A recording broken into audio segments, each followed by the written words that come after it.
I'm excited to show you how to make this today. It's a do-ahead Memorial Day platter, and the reality is you can use this any season. Totally delicious, do most of it ahead, cooked the entire roast yesterday, and just warm it up today.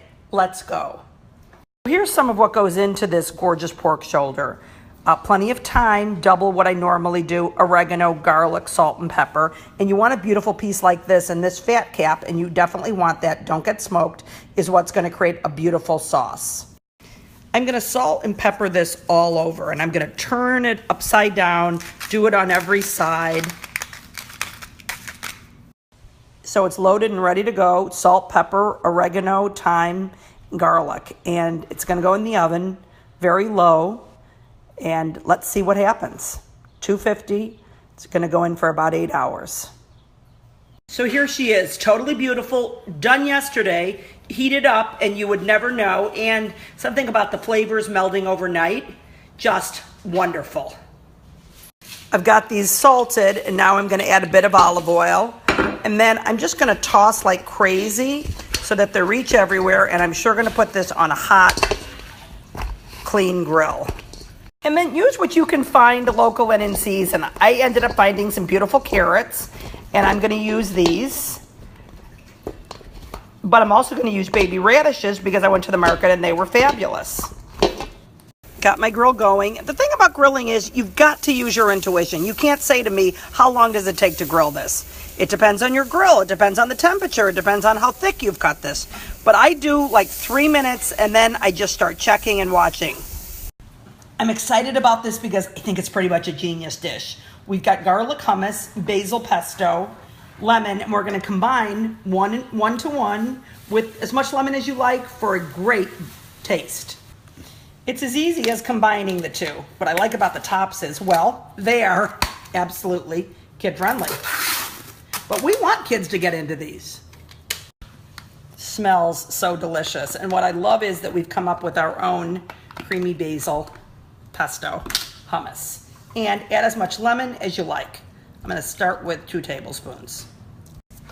Absolutely delicious, and it's gonna be a wonderful dipping sauce. And if you're doing Whole30, don't worry because I've got your own fabulous sauce you're gonna use instead of this.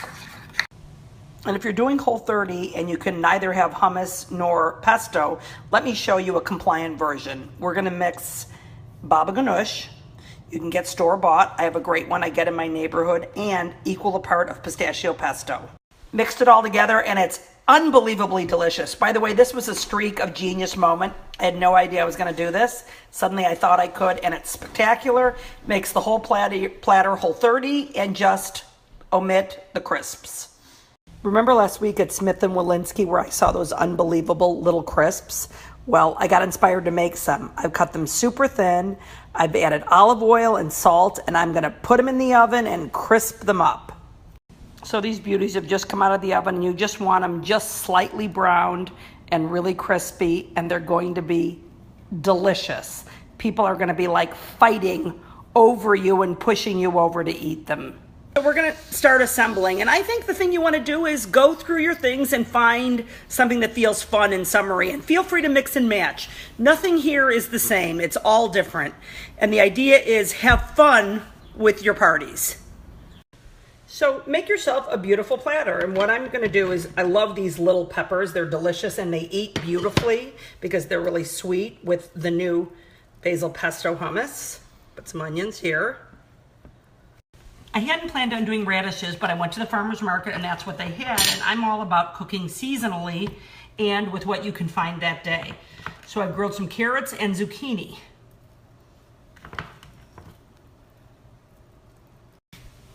So love these multicolored tomatoes, and they're gonna make a platter wonderful, and it's gonna eat so nicely with all of this. And then I'm gonna stick some extra radishes here because I have a little bit of a hole.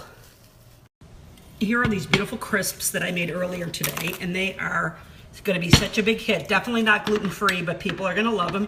And if you can get fresh watermelon, add that also. Finished product, and we can't wait to dig in. We are gonna pull this pork, get your kids, get the family involved, make these crisps if you can. And I've got a Whole30 version of the sauce, so that's on the blog too. The pork itself and everything else is Whole30.